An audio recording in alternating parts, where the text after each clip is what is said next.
apa yang saya ingin kongsikan kepada kita hari ini, new shift ya. Ini bukan satu istilah yang baru bagi kita, tapi saya ingin membawa kita melihat teks di dalam Lukas pasal yang kelima, ayat yang pertama sampai ayat yang ke-11. Next slide.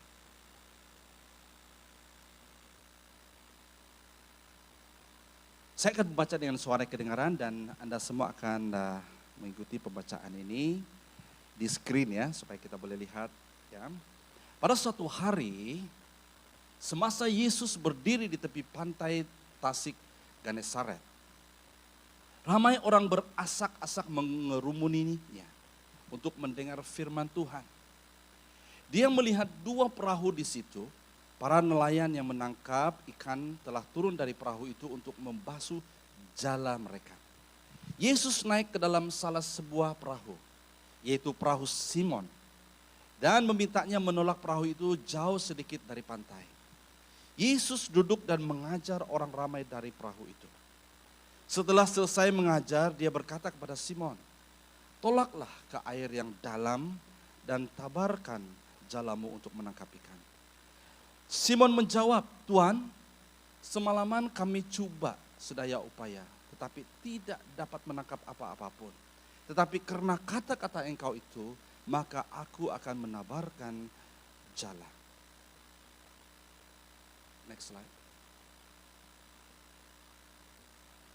Setelah menabarkan jala, mereka menangkap begitu banyak ikan sehingga jala hampir terkoyak.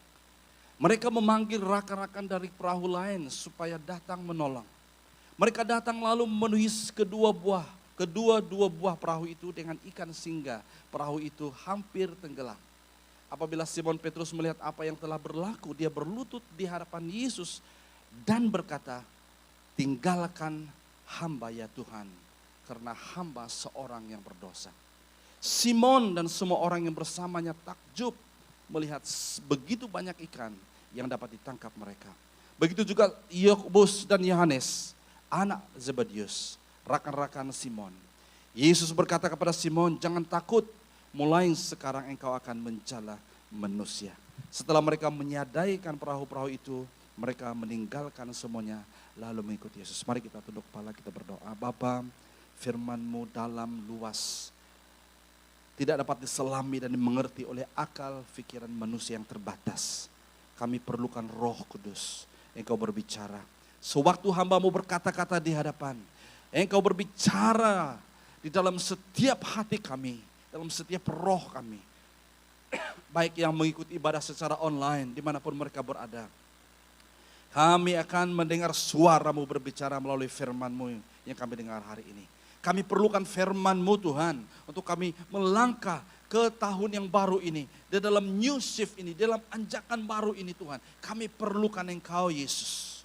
Dan kami berdoa biarlah firman-Mu hari ini akan menguatkan kami, meneguhkan kami menjadi dasar yang teguh di dalam kehidupan kami sepanjang tahun 2023 ini. Dalam nama Tuhan Yesus kami siap menjadi tanah yang baik. Mau menerima benih kebenaran firman-Mu. Menjadi tanah yang siap ditegur. Menjadi hati yang mau dibentuk oleh kebenaran firman Tuhan. Terima kasih Bapa.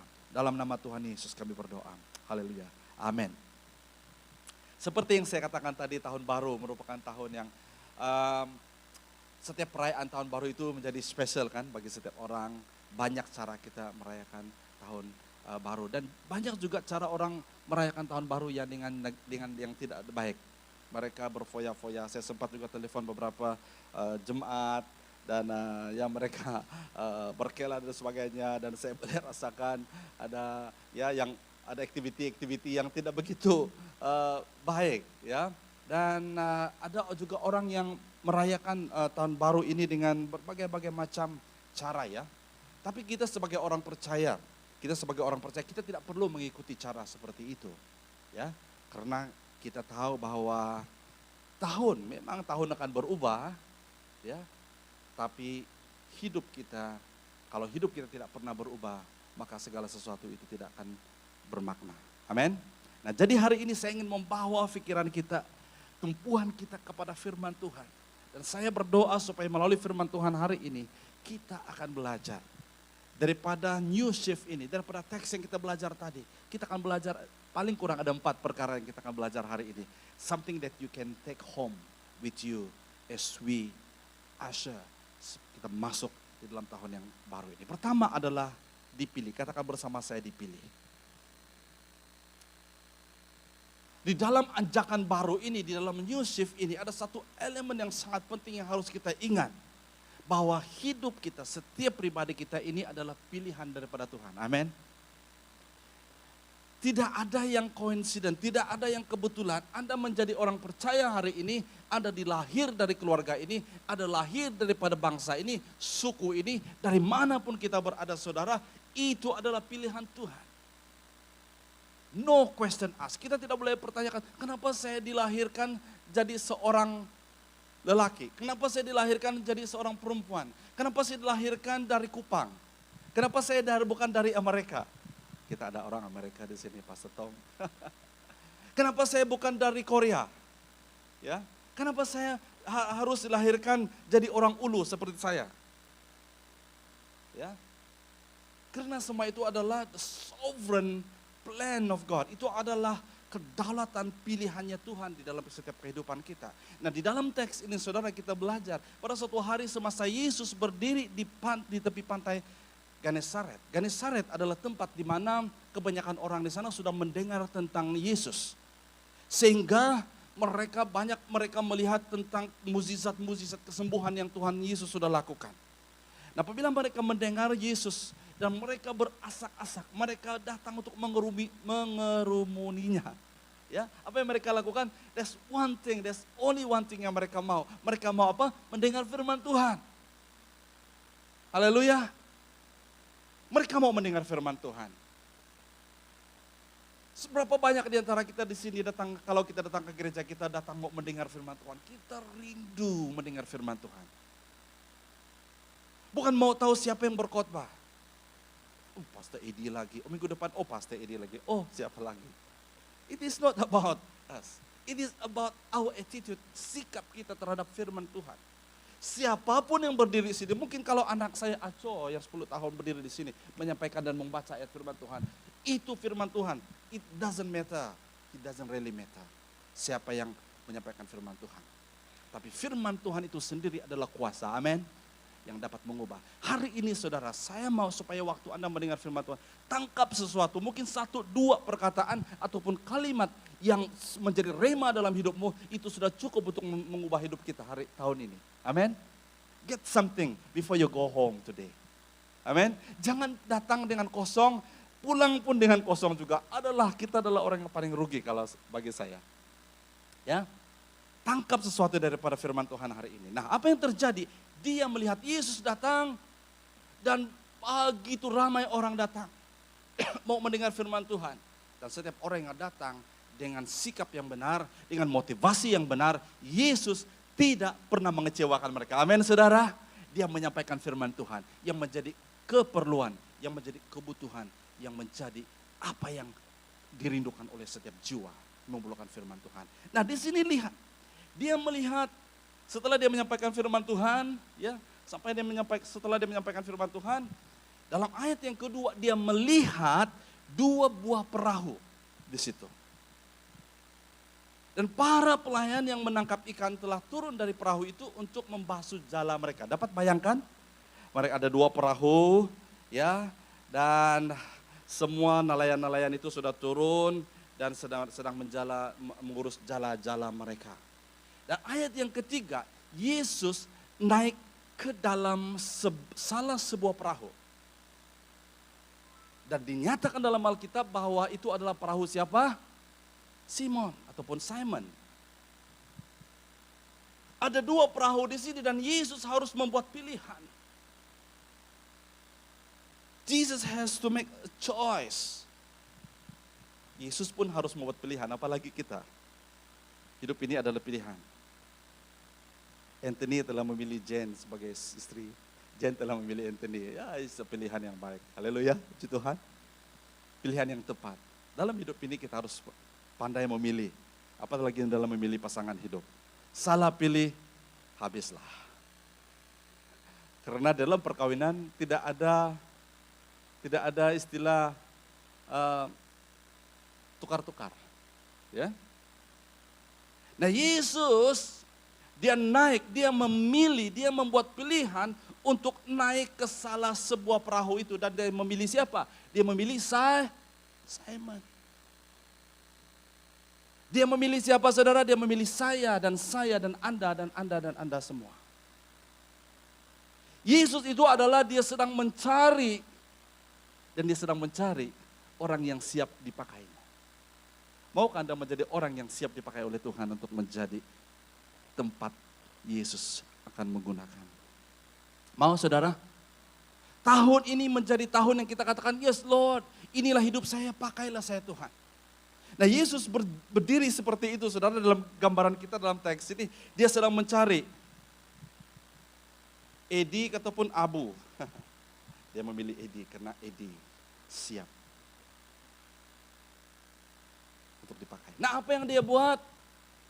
Dia naik ke perahu. Nah apabila dia naik ke perahu Simon, apa yang dia buat? Dia menjadi personal dengan Simon.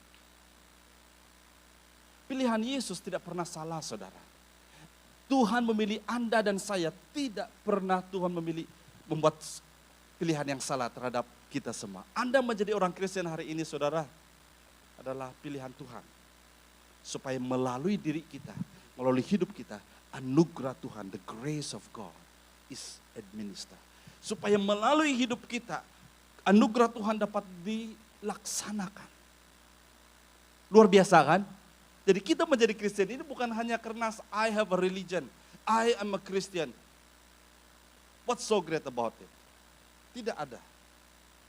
Tapi justru Anda menjadi orang pilihan Tuhan Yesus hari ini saudara. There is a mission. There is a purpose. Ada tujuan dan maksud yang luar biasa. Amin saudara. Jadi kita menjadi Kristen ini saudara adalah hal yang sangat luar biasa. Apa yang Yesus lakukan? Dia menjadi personal. Dia minta dengan Simon. Dia katakan, tolak perahu itu lebih jauh. Lebih jauh sedikit dari pantai. Ya. Dan Yesus mulai mengajar dan sebagainya. Poin yang pertama yang kita pelajari adalah memilih ataupun dipilih. Nah saya singkatkan, ada dua tujuan Allah memilih saya dan Anda. Pertama saya ambil daripada Yohanes 15:16 berkata, bukan kamu yang memilih aku tetapi aku yang memilihmu. Wow. Haleluya. It is not you chose me. Tapi Yesus yang memilihmu. Wow, ini luar biasa. Bayangkan saudara, Agung kita datang. Dia datang dan dia memilih kita.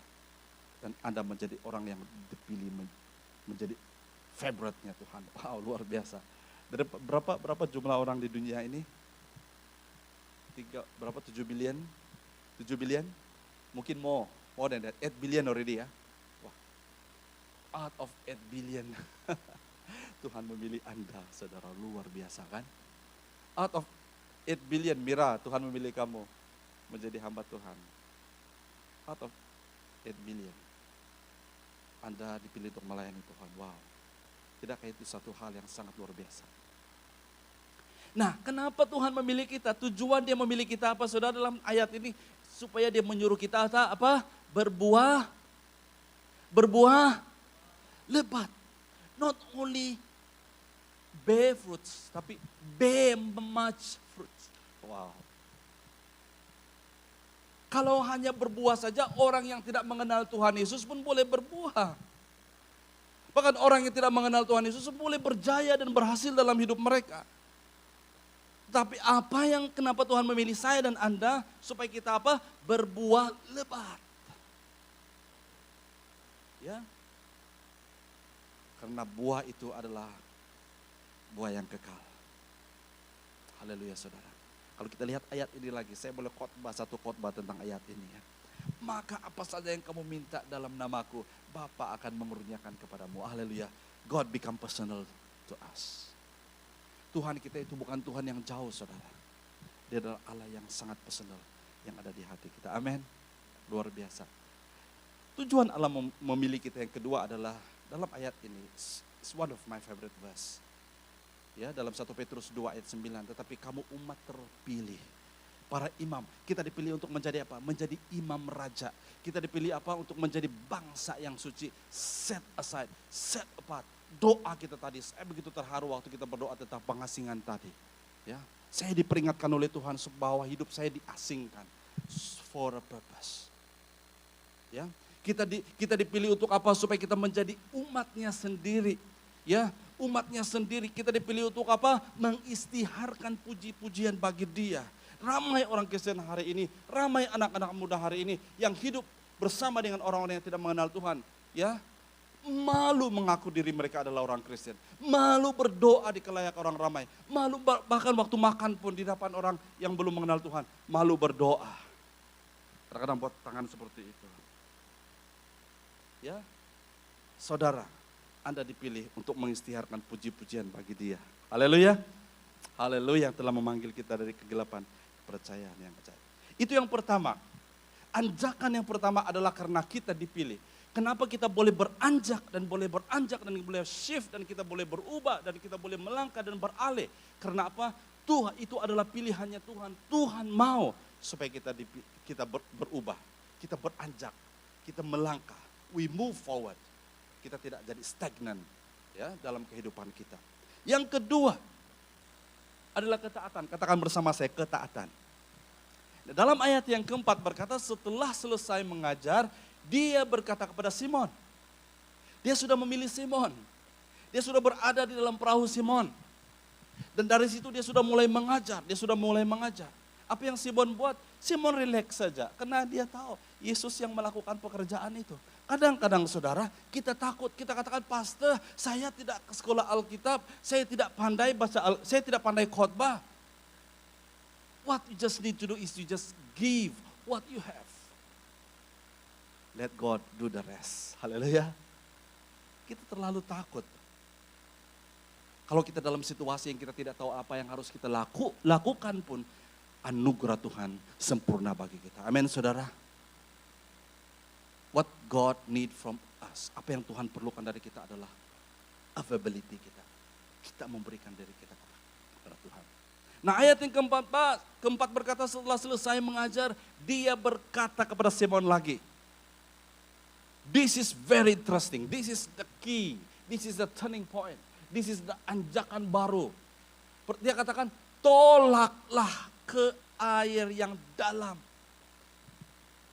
Konteks cerita ini bahwa Simon dan rakan-rakannya baru balik dari memukat. Mereka balik hampa, tidak mendapat apa-apa hasil. Semalaman mereka mencari ikan, tidak mendapat apa-apa. Dan ingat bahwa Petrus, Yakobus, Yohanes dan rakan-rakannya adalah pelayan yang hebat. Itu adalah career mereka, itu adalah pekerjaan mereka. They are ahli di dalam nelayan. Bayangkan semalaman mereka menangkap ikan tidak mendapat apa-apa. Mereka pulang dan sedang mengurus jala mereka. Dan sini Yesus berkata, come. Tolak lagi, tolak ke air yang dalam. Dan tabarlah jalamu. Lihat conversation ini, sangat penting, sangat menarik. Tolaklah ke air yang dalam dan tabarkanlah jalamu untuk menangkap ikan. Simon menjawab, Tuhan. Dia menggunakan perkataan Tuhan ya. Tuhan itu apa? Ya sir ataupun ya bos. Ya. Simon menjawab, semalaman kami coba sedaya upaya tetapi tidak mendapat apa-apa pun. Tetapi ya that's good thing. Tetapi, praise the Lord, ada tetapinya di sini. Karena kata-katamu, pada waktu itu saya dapat bayangkan, saya dapat imajinasi ya. Mungkin Simon pada waktu itu half-hearted believer. Dia belum lagi begitu percaya. Dia sudah melihat mukjizat-mukjizat yang Tuhan Yesus lakukan. Dia pernah bersama dengan Tuhan Yesus. Dia melihat mukjizat-mukjizat dan kuasa. Pengajaran-pengajarannya yang luar biasa. Dan dia masih ragu-ragu lagi. Ya.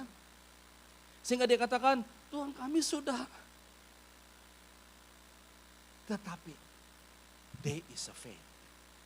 Ada benih iman di dalam hidupnya. walaupun dia tidak percaya sepenuhnya. Dia katakan, kenapa saya anggap ini dia belum percaya? Karena dia panggil Tuhan Yesus itu Tuhan, Sir. Ya. Dia belum menganggap dia sebagai Tuhan lagi. Tapi karena kata-kata engkau, maka aku menebarkan jala. Anjakannya adalah saudara, tadinya Petrus, Simon, dan rakan-rakannya pergi menjala ikan di laut yang sama. Tapi kali ini anjakannya, this is the new shift. Now, Yesus menyuruh Petrus ataupun Simon menolak ke air yang lebih dalam. Di dalam kehidupan kita saudara, perhatikan ini. Kita tidak boleh menjadi shallow dalam hubungan kita dengan Tuhan. Kita tidak boleh menjadi shallow, kalau dalam bahasa kami mau tutun ya, cetek di dalam hubungan kita dengan. Oke, sikit-sikit tidak apalah, gereja 1 minggu sekali lah cukuplah. Doa makan, doa. Kamu berdoa makan 3 kali satu hari. Kalau 6 kali makan, doalah. Dan itu adalah iman yang cetek-cetek. Tapi biarlah tahun 2003 ini, kita masuk ke dalam air yang lebih dalam, amin. Kita mau yang lebih lagi daripada Tuhan. If you want to see miracle, if you want to see breakthrough dalam hidupmu, kita perlu ke air yang dalam. Jangan cetek-cetek, kalau menyembah Tuhan separuh hati. Angkat tangan pun takut angkat tangan. Dalam hadirat Tuhan kita bebas. Biar orang pikir, kenapa dia tuh? It doesn't matter. Karena penyembahan itu adalah personal, so personal with God. Sampai kita ada kedalaman di dalam hubungan kita dengan Tuhan, then you begin to see miracles. Then engkau akan melihat mukjizat Tuhan terjadi. Kalau baca Alkitab saudara, jangan alang-alang. Baca sampai Anda faham. Kalau Anda tidak faham, berdoa, Tuhan Roh Kudus, apa maksud ayat ini kepada saya? Biarlah tahun ini saudara menjadi tahun anjakan baru dalam kehidupan kita, amin. Ada satu shift yang baru, yang sangat radikal di dalam kehidupan kita. Kita tidak malu mengaku Tuhan Yesus sebagai Tuhan dan Juru Selamat kita. Waktu kita melayani, kita memberi yang terbaik. Ya, jangan acuh tak acuh. Kalau melayani Tuhan, tidak apalah karena tidak ada orang, saya lah jadi ganti. Jangan kita menjadi substitute mentality. Jadilah kita pemain utama, saudara. Amin, saudara. Mari kita menjadi pemain utama. We become the main players. Katakan dalam hatimu, I want to be the main player this year. I don't want to be a substitute for the rest of my life. Saya tidak mau menjadi pemain gantian saja. Pastor ada lagi, tidak ada orang, sayalah. Ya. Kalau tidak ada orang, baru saya jadi ganti, no. Jadi menjadi pemain utama, first 11. Haleluya. Haleluya. Wah, begitu serius, semua melihat saya begitu serius. Takut saya nih. Nah, yang menjadi kuncinya adalah ketaatan. Walaupun Petrus ataupun Simon tidak begitu mengerti. Kami sudah capek, kami sudah penat sepanjang malam menebar jala dan tidak dapat satu pun. Kami sudah penat, disuruh lagi pergi. Kalau Petrus, Simon Petrus tidak tahu itu Tuhan Yesus, macam mana dia mau balik lagi ya? Dia kena suruh pergi dalam lagi. Jauh lagi, lebih jauh lagi. Dulu bukan pakai, sekarang ada engine kuda. 2 siri, 3 siri, tidak. Pakai apa? Pakai dayung, pakai layar. Penat sepanjang malam. Tapi ada benih ketaatan di sini. Lihat baik-baik. Setiap kali kita taat kepada firman Tuhan, we are moving into the purposes of God. Amen. Setiap kali kita ada ketaatan di dalam kehidupan kita tentang kepada firman Tuhan, kita sedang masuk di dalam, kita sedang align, kita sedang menjajar, kita sedang menjajar di dalam rencangan dan tujuannya Tuhan. Haleluya. Maukah Anda mengalami penjajaran itu di dalam tahun ini? Mau? Berjalan di dalam rencangan Tuhan. Waktu tadi saya berdoa, saya katakan Tuhan, saya mau menjajar, saya mau masuk, saya mau align di dalam rencangan Tuhan bagi hidup saya secara personal pada tahun ini. Dan itu perlukan ketaatan. It needs obedience from you, from all of us. Dalam ayat yang ke-6, next slide. Ketaatan membuahkan hasil. Semua kita suka hasil kan? We all like result. Ya. Setelah menebar jala, mereka menangkap begitu banyak ikan sehingga jala hampir koyak. Itu saudara adalah karena ketaatan Simon.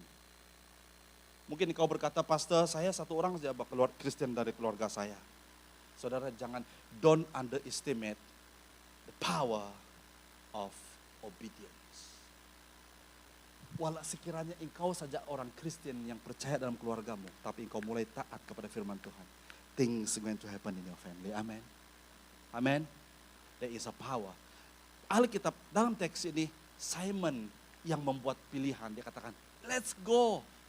Tuhan cakap, kabar jala. Pergi ke Daud yang lebih dalam lagi. Tak apalah, penat. Ini sudah tidak tidur sepanjang malam. Tidak apa, let's go. Simon made a decision. And everybody else. Apa yang terjadi saudara? Ada penuaian yang luar biasa. Ada sukses, ada kejayaan, ada keberhasilan. Maukah Anda berhasil dalam hidup Anda pada tahun 2023 ini? 23 ini. Mau? Taat. Nah, yang seterusnya, poin yang seterusnya.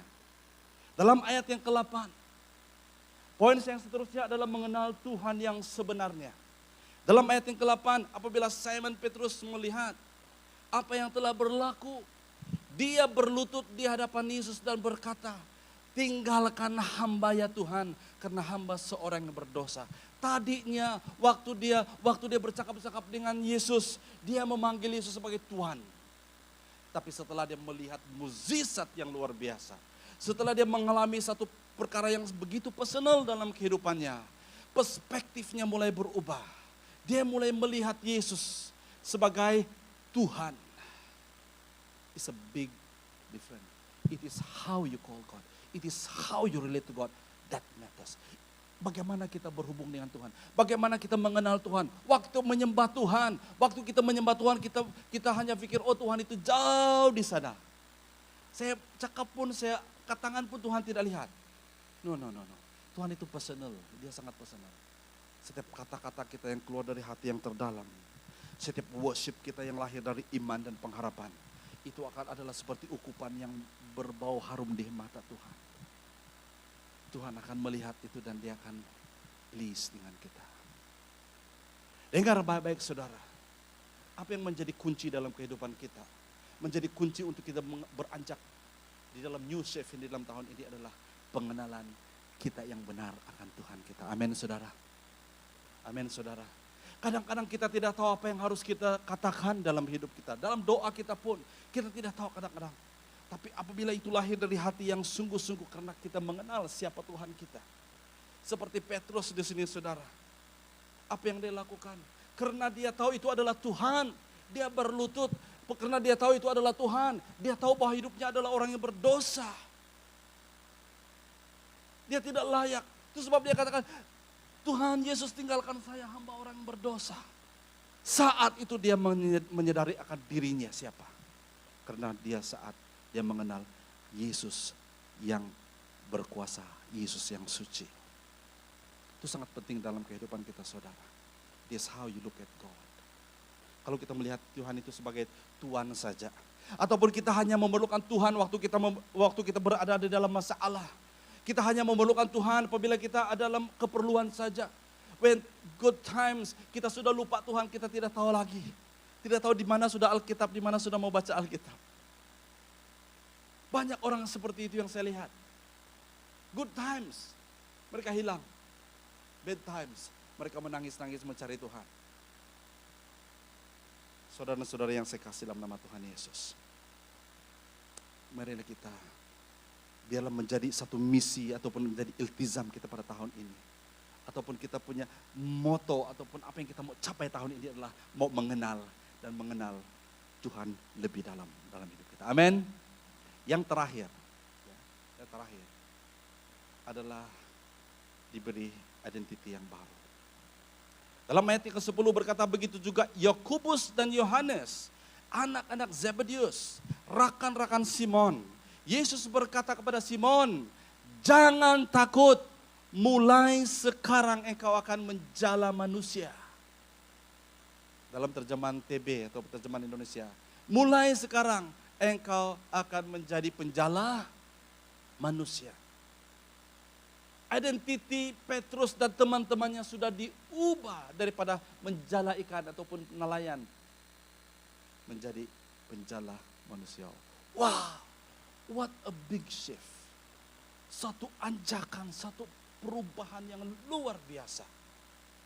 Saudara-saudara yang saya kasih dalam nama Tuhan Yesus Kristus. Biarlah pada tahun ini kita mau katakan Tuhan yes.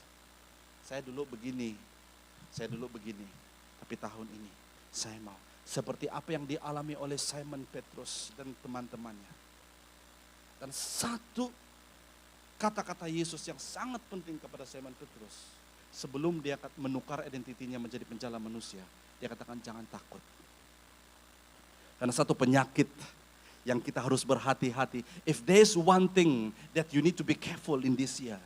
Kalau ada satu perkara yang Anda perlu berhati-hati dalam dunia ini. Dalam hidup Anda pada tahun ini. This is it. Ini dia. Yaitu takut. Ketakutan. Karena ketakutan akan merosak, menghancurkan hidupmu. Ketakutan itu akan menghancurkan hidupmu. Karena Yesus tidak pernah memberikan kita roh ketakutan, saudara. Amin. He never gave us spirit of fear. Dia mau berikan kita kuasa. Dia mau berikan kita sukacita, kasih, ketertiban di dalam Yesus. Nah, apa yang kita lihat dalam firman Tuhan hari ini, saudara? Peringatan supaya jangan takut. Dan identiti kita diubah. Identiti kita menjadi identiti baru dalam Yesus. Ayat ke-11. Setelah mereka menyadaikan perahu-perahu itu. Ini sangat penting apabila saya melihat kalimat ini. Waktu mereka so excited. Mereka telah mendapat identiti baru. Mereka telah berjumpa dengan Sang Mesias. Mereka telah berjumpa dengan Tuhan di atas segala Tuhan. Ya, Yesus. Mereka tidak terus meninggalkan sebegitu. Mereka menyediakan perahu mereka itu dengan baik. They end well.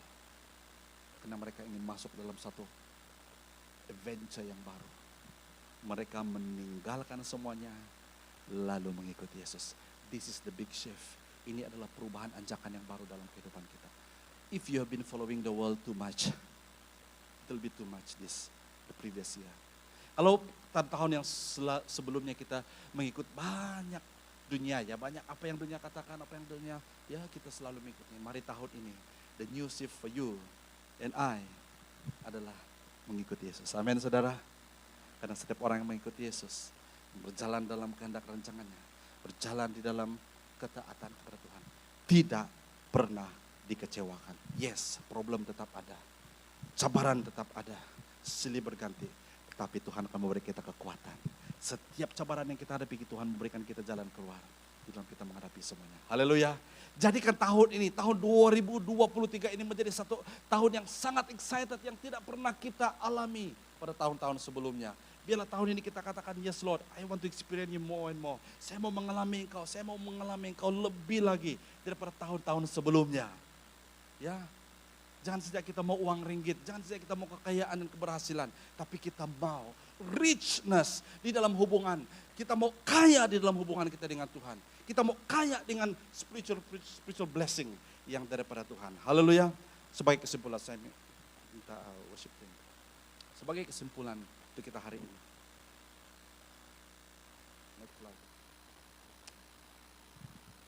Anjakan baru, new shift, is God's plan for you and I. Anjakan baru ataupun beralih kita beranjak, kita berubah, itu adalah kehendak Tuhan. Yesus membuat pilihan. Ya. Tuhan mau supaya kita beralih. Tuhan mau supaya kita berpindah dari satu tempat, dari satu musim, dari satu keadaan yang baru. If you don't want to change, it's okay. Tapi engkau akan menerima kesannya. Engkau akan menjadi orang yang ketinggalan. Bahkan engkau akan menjadi orang yang sangat malang. Menjadi engkau adalah orang yang sangat kesian. Karena di depan kita ada sesuatu baru. Tuhan sentiasa menyediakan seperti hidangan menu yang baru. Ya, kalau kita makan makanan itu saja setiap hari kan, kita akan menjadi orang yang bosan. Ya, tapi Tuhan sedang menyediakan menu yang baru. Kita look forward, Lord, what is next? Karena apa saudara, setiap anjakan yang dilakukan perlukan ketaatan.